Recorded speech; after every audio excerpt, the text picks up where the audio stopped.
Halo semua di saluran tenaga emas. Saya Door Danish Malik. Saya sangat gembira dijemput ke sini hari ini untuk bercakap dengan Anda tentang kesehatan buah pinggang. Saya telah menjadi dokter perubatan di Jabatan Endokrinologi selama lebih 20 tahun. Di klinik saya telah melihat ramai pesakit dan amat menyadari bahwa kesehatan adalah kekayaan yang paling berharga dalam hidup kita. Sebelum kita memulakan topik hari ini, saya ingin bertanya beberapa soalan kepada Anda. Adakah Anda pernah mengalami pengalaman ini? Selepas pergi ke tandas, Anda melihat ke bawah dan nampak lapisan buih yang pada terapung di dalam mangkuk tandas, seperti bir. Atau selepas bekerja seharian, Anda menanggalkan stokin dan pulang ke rumah. Kesan lekuk yang dalam pada buku lali Anda masih kelihatan selepas tengah malam. Walaupun Anda menekan dengan tangan, kulit akan melekuk dan tidak kembali anjal. Jika Anda mengalami gejala-gejala ini, jangan panik. Tetapi berwaspadalah karena ini mungkin organ penapisan yang paling penting dalam badan kita, yaitu buah pinggang. Menurut statistik klinikal, terdapat 80% kemungkinan fungsi buah pinggang Anda mungkin telah rosak tanpa Anda sadari. Hari ini, saya di sini untuk berkongsi dengan Anda bagaimana untuk menggunakan 3 makanan yang mudah didapati di meja makan harian kita, untuk membantu kita menjaga buah pinggang dan malah berpeluang untuk memulihkan kerusakan buah pinggang. Peringkat awal. Kira-kira 2 tahun lalu, pada suatu petang hujung minggu, saya kebetulan bertugas di bilik kecemasan hospital apabila seorang ibu berusia 73 tahun, Puan Aisyah, telah dibawa masuk. Dia tiba-tiba rebah di rumah dan tidak sadarkan diri. Kami segera menjalankan pemeriksaan menyeluruh dan laporan menunjukkan bahwa indeks fungsi buah pinggangnya, juga dikenali sebagai kadar penapisan glomerular, adalah kurang daripada 2,0%. Keadaannya sangat kritikal.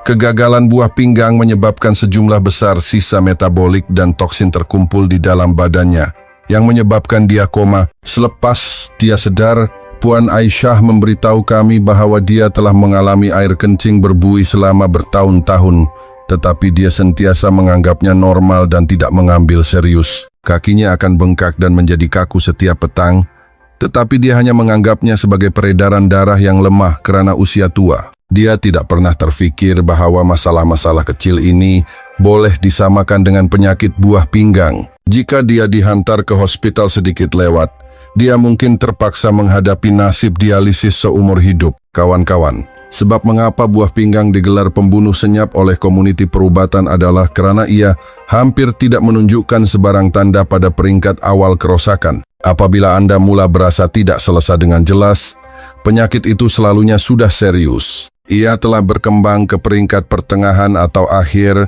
tetapi sila jangan risau. Selagi Anda mengikuti perkongsian saya hari ini dan mengamalkannya langkah demi langkah, Anda pasti berpeluang untuk melindungi buah pinggang Anda. Puan Aisyah yang disebut tadi kemudiannya bergantung pada pengurusan diet yang ketat yang dirancang oleh pasukan kami dan ubat-ubatan untuk merawat fungsi buah pinggangnya sehingga beransur-ansur stabil.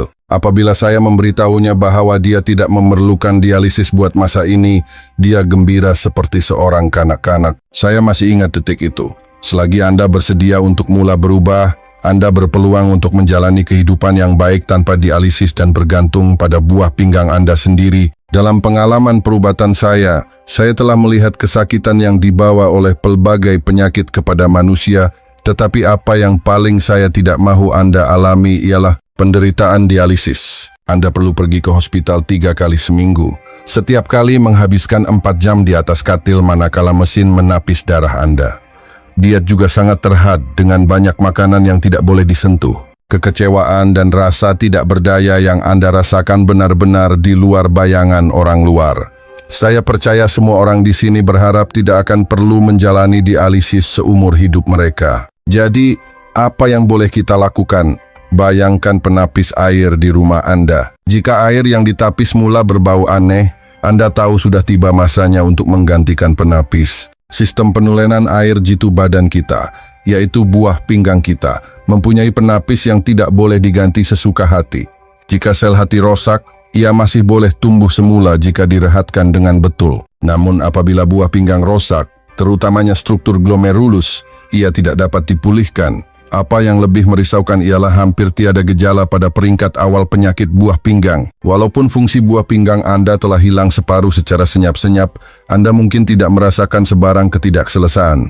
Oleh itu, melindungi buah pinggang Anda dan menggunakannya dengan berhati-hati adalah perkara yang paling asas dan penting. Kunci teras yang paling penting untuk melindungi buah pinggang Anda ialah diet, karena tugas utama buah pinggang adalah untuk menapis sisa metabolik dalam darah kita. Kebanyakan sisa ini datang daripada makanan yang kita makan. Selagi kita memilih makanan kita dengan bijak, kita boleh mengurangkan beban pada buah pinggang kita dari puncanya. Pada masa ini, sesetengah rakan mungkin bertanya, Dr. Danish, jika saya telah didiagnosis dengan penyakit buah pinggang peringkat sederhana atau ke atas, adakah sudah terlambat? Jawaban saya adalah sama sekali tidak. Walaupun fungsi buah pinggang yang rosak tidak dapat dipulihkan sepenuhnya, buah pinggang kita mempunyai fungsi simpanan yang sangat kuat. Inilah sebabnya walaupun Anda menderma satu buah pinggang kepada orang yang Anda sayangi, selagi buah pinggang yang tinggal sihat, ia masih boleh mengekalkan fungsi fisiologi yang normal. Jadi selagi kita dapat melindungi fungsi buah pinggang yang tinggal dan menghalangnya daripada merosot, Anda masih boleh mengelakkan dialisis sepanjang hayat Anda. Seterusnya, saya akan mendedahkan kepada Anda ranking makanan terbaik yang telah saya pilih dengan teliti untuk perlindungan buah pinggang. Pertama, saya akan memperkenalkan Anda kepada perlindungan buah pinggang. Makanan baik yang ketiga ialah minyak zaitun. Saya rasa ramai rakan yang mengambil berat tentang penjagaan kesehatan kini mempunyai sebotol minyak zaitun ini di dapur mereka. Ia kaya dengan asid lemak monotaktepu yang dipanggil asid oleic dan pelbagai sebatian polifenol. Bahan-bahan ini sangat berkesan dalam mengurangkan tindak balas keradangan dalam badan kita. Buah pinggang kita boleh dikatakan sebagai salah satu organ dalam badan yang paling sensitif terhadap keradangan. Anda boleh bayangkan buah pinggang sebagai penapis ultra jitu yang terdiri daripada berjuta-juta kapilari mikro, juga dikenali sebagai glomeruli. Ia menapis sehingga 180 liter darah setiap hari. Selagi terdapat faktor keradangan kronik dalam darah, sel-sel yang rapuh ini adalah yang pertama terjejas. Keradangan kronik jangka panjang pada mikrovaskulatur boleh menyebabkan fibrosis dan pengerasan tisu buah pinggang secara beransur-ansur, akhirnya kehilangan fungsi penapisan asalnya. Oleh itu, menambah 1 hingga 2 sudu besar kira-kira 15 hingga 30 minyak zaitun yang baik ke dalam diet Anda setiap hari boleh membantu Anda menekan keradangan dalam badan Anda. Walau bagaimanapun, terdapat 3 perkara yang sangat penting untuk diperhatikan tentang cara memilih dan menggunakan minyak zaitun. Pertama, minyak zaitun tidak sesuai untuk memasak pada suhu tinggi. Takat asap minyak zaitun berkualiti tinggi adalah agak rendah, sekitar 190 derajat Celcius. Jika Anda menumis atau menggorengnya dengan api yang besar, ia bukan saja akan memusnahkan polifenol berharga di dalamnya, tetapi juga mungkin menghasilkan bahan berbahaya. Cara terbaik untuk menggunakannya adalah mentah atau memasak pada suhu rendah, seperti menuangkannya terus ke atas salad. Atau Anda boleh menaburkan sedikit untuk perisa pada sayur-sayuran yang direbus. Semasa memilih, sila pastikan Anda memilih produk dengan perkataan extra virgin pada botol. Minyak zaitun darah adalah grade minyak zaitun yang tertinggi dan paling tulen. Minyak zaitun extra virgin biasanya mempunyai nilai asid di bawah 0,8%. Semakin rendah nilainya, semakin segar minyak itu. Sebaliknya, jika Anda melihat minyak zaitun pure atau pomase, sila coba elakkannya karena ini biasanya minyak yang ditapis secara kimia. Ketiga, minyak zaitun sangat sensitif terhadap cahaya. Jadi sila pastikan Anda memilih produk yang dibungkus dalam botol kaca gelap. Saya tidak mengesyorkan membeli yang dalam botol lutsinar. Tidak kira betapa murahnya. Mengenai cara menggunakan minyak zaitun, selain menuangkannya terus ke atas sayur-sayuran yang dicelur, saya secara pribadi sangat mengesyorkan menggandingkannya dengan cuka balsamik. Cuka balsamik berkualiti tinggi juga kaya dengan polifenol dan mempunyai kapasiti antioksidan yang kuat. Kandungan asid asetiknya boleh membantu menstabilkan paras gula dalam darah selepas makan dan melindungi buah pinggang. Rasa manis dan masamnya juga boleh membantu Anda mengurangkan jumlah garam dan kicap yang Anda gunakan. Walau bagaimanapun semasa membeli, pastikan Anda membaca bahan-bahan di bahagian belakang. Pilih produk yang hanya menyenaraikan pati anggur dan cuka wine. Hilangkan produk dengan tambahan gula atau pewarna karamel. Seterusnya, kita akan mendedahkan pelindung buah pinggang kedua terbaik. Makanannya ialah brokoli. Di antara banyak sayur-sayuran hijau, brokoli boleh dikatakan sebagai penjaga super buah pinggang. Sayur ini mengandungi bahan yang sangat kuat dipanggil sulfoksidalobak. Ini adalah antioksidan yang sangat kuat. Badan kita secara semula jadi akan menghasilkan bahan yang dipanggil radikal bebas semasa proses metabolisme. Anda boleh menganggapnya sebagai bahan yang tidak stabil dalam badan. Jika terdapat terlalu banyak molekul jahat yang tidak stabil, ia akan menyerang sel-sel sehat kita di mana-mana. Buah pinggang kita adalah organ yang menghasilkan sejumlah besar radikal bebas semasa menapis darah setiap hari. Peranan sulfonat lobak adalah seperti penyapu dalam badan kita, yang boleh membantu kita menyingkirkan radikal bebas yang berlebihan ini dan melindungi sel-sel buah pinggang daripada diserang. Tetapi ada satu rahasia yang sangat penting di sini. Sulfonat lobak yang berharga ini tidak terdapat secara langsung dalam brokoli, tetapi perlu dihasilkan dalam kuantiti yang banyak selepas kedua-dua bahan yang berbeza bersentuhan melalui tindakan memotong atau mengunyah. Ia juga sangat sensitif terhadap haba. Jadi untuk menyerap sulfonat lobak secara maksimum, sila ikuti kaedah saya untuk memasaknya. Pertama, rendam keseluruhan brokoli dalam air dengan sedikit minyak masak. Tumis brokoli dalam cuka atau soda penaik selama kira-kira 10 menit. Kemudian bilas beberapa kali dengan air mengalir. Kemudian cincang brokoli sehalus mungkin. Selepas mencincang, jangan tergesa-gesa untuk memasaknya. Sila biarkan ia pada suhu bilik selama 5 hingga 10 menit. Langkah ini sangat penting untuk memberi enzim massa yang cukup untuk menghasilkan jumlah maksimum sulfonat lobak. Semasa memasak, sila jangan rebus di dalam air karena banyak nutrien akan hilang ke dalam air. Cara terbaik adalah dengan mengukusnya dalam periuk elektrik atau pengukus selama 2 hingga 3 menit.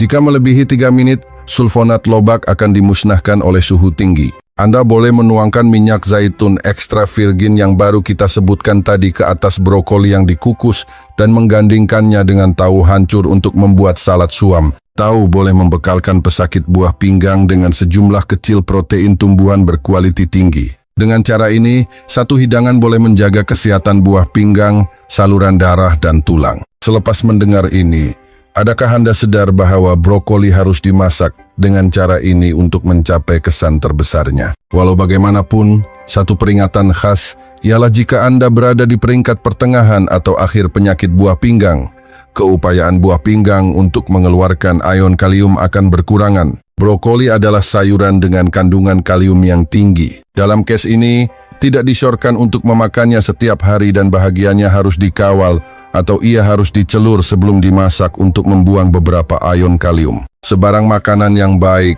harus disesuaikan mengikut keadaan fisikal Anda. Detik yang ditunggu-tunggu telah tiba. Makanan yang berbesar, hati menduduki tempat pertama dalam senarai makanan pelindung buah pinggang kita ialah bawang putih. Bawang putih adalah bawang putih yang kita gunakan dalam masakan harian kita. Jika Anda hanya menganggapnya sebagai rempah biasa, Anda benar-benar memandang rendah padanya. Bawang putih telah dipuji sebagai rakan buah pinggang oleh banyak kajian. Bawang putih mengandungi bahan aktif utama yang dipanggil alicin. Bahan ini boleh membantu saluran darah kita mengembang, sekaligus mencapai kesan menurunkan tekanan darah. Pada masa yang sama, ia juga boleh meningkatkan kepekaan insulin dan membantu menstabilkan gula dalam darah.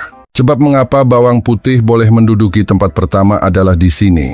Karena dua punca utama yang menyebabkan kerusakan buah pinggang kita ialah tekanan darah tinggi dan diabetes. Menurut laporan tahunan Persatuan Nefrologi Malaysia kita, seramai 48% daripada semua pesakit dengan penyakit buah pinggang peringkat akhir yang memerlukan dialisis adalah disebabkan oleh diabetes dan 21% lagi disebabkan oleh tekanan darah tinggi. Kedua-dua ini bersama-sama menyumbang hampir 70% daripada jumlah risiko. Oleh itu, jika Anda ingin melindungi buah pinggang Anda secara asas, Anda mesti mencegah dan mengawal tekanan darah tinggi dan diabetes. Bawang putih adalah salah satu daripada beberapa makanan super yang boleh memberi kesan positif kepada kedua-dua masalah ini pada masa yang sama. Anda pasti tertanya-tanya, Dr. Danish, keluarga di Malaysia suka menggunakan bawang putih untuk menumis hidangan kami. Tetapi mengapa bilangan orang yang menghidap tekanan darah tinggi dan diabetes semakin meningkat Sebabnya ialah alicin dalam bawang putih sangat sensitif terhadap haba, sama seperti sulfin dalam brokoli. Kebanyakan aktivitinya akan musnah selepas memasak pada suhu tinggi. Oleh itu, cara terbaik untuk menyerap sepenuhnya manfaat kesehatan alicin adalah dengan memakannya mentah. Saya tahu bahwa mengunyah bawang putih mentah terlalu pedas dan merengsakan bagi ramai orang. Berikut adalah beberapa cara yang lazat untuk menikmati brokoli sambil mengekalkan alicin. Pertama, ikuti prinsip yang sama seperti brokoli, cincang bawang putih atau tumbuk lumat. Kemudian, biarkan selama 5 hingga 10 menit untuk membolehkan alicin berkembang sepenuhnya. Kemudian, tambahkan bawang putih cincang segar ke dalam hidangan brokoli dan tauhu yang kita sebutkan tadi. Berikut adalah resipi yang menyegarkan. Hiris nipis sebiji timun, perap dengan sedikit garam, dan perah keluar air berlebihan. Kemudian, campurkan 2 sudu besar yogurt tanpa gula, 1 sudu teh bawang putih cincang segar, 1 sudu besar minyak zaitun ekstra virgin, dan sedikit pasli kering. Gaus sebati untuk menghasilkan sos yogurt yang menyegarkan. Gabungkan timun dan brokoli untuk salad yang lazat. Timun adalah sayuran rendah kalium, menjadikannya selamat untuk penghidap penyakit buah pinggang. Makan 1 hingga 2 ulas bawang putih mentah setiap hari. Dengan cara ini boleh membantu menstabilkan tekanan darah dan gula dalam darah dalam jangka masa panjang. Namun sila ambil perhatian bahwa tidak kira betapa baiknya bawang putih, ia tidak boleh diambil secara berlebihan. Makan terlalu banyak bawang putih mentah boleh merengsakan perut dan usus. Di samping itu, alicin mempunyai kesan antikoagulan. Jika Anda mengambil antikoagulan seperti aspirin atau warfarin, pastikan Anda berunding dengan dokter Anda sebelum mengambil bawang putih mentah. Selain itu, saya ingin mengingatkan Anda berulang kali bahwa ini juga merupakan kesilapan biasa yang dilakukan oleh ramai orang. Jangan tambah hidangan bawang putih terlalu masin. Banyak masakan kita, seperti sos bawang putih atau daging masak bawang putih, memang mengandungi banyak bawang putih, tetapi ia juga mengandungi banyak garam dan kicap. Faedah bawang putih diimbangi sepenuhnya oleh kesan negatif natrium yang berlebihan. Menurut satu tinjauan oleh Kementerian Kesehatan Malaysia, purata pengambilan natrium harian rakyat Malaysia jauh melebihi 2 tizun miligram yang disyorkan oleh Pertubuhan Kesehatan Sedunia. Natrium yang berlebihan akan secara langsung membawa kepada peningkatan tekanan darah dan meningkatkan beban pada buah pinggang dengan ketara. Setakat ini, saya telah memperkenalkan 3 makanan yang baik untuk buah pinggang. Tetapi langkah pertama yang paling penting adalah untuk memahami keadaan semasa buah pinggang Anda. Hanya dengan mengenali diri sendiri dan mengetahui musuh Anda boleh menguruskan kesehatan Anda dengan paling berkesan. Jadi, apakah tanda-tanda masalah buah pinggang? Sekarang, sila ikuti saya untuk melakukan ujian kendiri yang mudah. Sila kira berapa banyak daripada 6 item yang akan saya sebutkan seterusnya yang Anda penuhi. Pertama, terdapat banyak buih-buih kecil dalam air kencing. Kedua, bengkak badan, terutamanya kelopak mata bengkak semasa bangun pagi atau lekukan pada buku lali dan betis apabila ditekan pada waktu petang. Ketiga, keletihan yang tidak dapat dijelaskan yang berterusan walaupun selepas rehat yang mencukupi. Keempat, Anda telah didiagnosis dengan tekanan darah tinggi atau diabetes oleh dokter. Kelima, Anda mempunyai tabiat jangka panjang mengambil obat penahan sakit. Keenam, Anda mempunyai diet yang berat dan suka makan makanan jeruk dan diproses. Jika Anda memenuhi 2 atau lebih kriteria di atas, fungsi buah pinggang Anda akan terjejas. Ia berkemungkinan besar sedang membunyikan penggera secara senyap. Saya sangat mengesyorkan agar Anda menjadwalkan pemeriksaan di institusi perubatan secepat mungkin. Walaupun Anda tidak memenuhi mana-mana kriteria, jangan ambil mudah. Saya masih mengesyorkan agar orang dewasa berumur 40 tahun ke atas menjalani saringan fungsi buah pinggang sekurang-kurangnya sekali setahun melalui pemeriksaan kesehatan pekerja syariat atau pemeriksaan kesehatan dewasa yang disediakan oleh Kementerian Kesehatan Malaysia. Jika Anda mempunyai tekanan darah tinggi atau diabetes, adalah lebih baik untuk menjalani pemeriksaan buah pinggang setiap 6 bulan. Pemeriksaan buah pinggang sangat mudah dan hanya memerlukan ujian darah dan ujian air kencing. Ujian darah terutamanya melihat kreatinin dan kadar penapisan glomerular dan ujian air kencing mencari protein kencing. Berdasarkan keputusan ujian, penyakit buah pinggang kronik secara amnya dibahagikan kepada 5 peringkat. Selagi ia dapat dikesan awal dan pengurusan diet, dan gaya hidup yang baik dimulakan pada peringkat ketiga dan keempat, terdapat peluang besar untuk melambatkan atau bahkan mencegah penyakit daripada menjadi lebih teruk sehingga ke tahap memerlukan dialisis. Setakat ini, kita telah membincangkan banyak aspek penting dalam melindungi kesehatan buah pinggang. Sekarang izinkan saya memberi Anda ringkasan ringkas. Pertama, 3 makanan yang menjadikan buah pinggang lebih sehat ialah minyak zaitun, brokoli, dan bawang putih. Setiap satunya mempunyai kesan anti radang, antioksidan, dan perlindungan vaskular. Pada masa yang sama, sila ingat 5 tabiat gaya hidup yang melindungi buah pinggang Anda. Elakkan diet tinggi garam, elakkan penggunaan obat penahan sakit yang berlebihan, elakkan pengambilan protein yang berlebihan, berhenti merokok dan hadkan pengambilan alkohol, dan pastikan pengambilan air yang mencukupi. Akhirnya, pemeriksaan buah pinggang secara berkala adalah sangat penting. Buah pinggang adalah organ yang secara senyap menanggung kerusakan, tetapi selagi kita dapat mengenal pasti masalah lebih awal dan menjaganya dengan cara yang betul, ia pasti dapat dilindungi. Bermula hari ini, amalan kecil akan menjadi asas penting untuk mencipta hari esok yang sehat. Akhirnya, sila pastikan Anda menyampaikan maklumat kesehatan penting ini kepada orang yang Anda sayangi dan rakan-rakan. Saya dengan tulus mendoakan Anda kehidupan yang bebas dan bahagia melalui buah pinggang yang sehat. Itu sahaja perkongsian untuk hari ini. Saya Dr. Danish Malik. Terima kasih kerana menonton. Kita akan berjumpa lagi lain kali.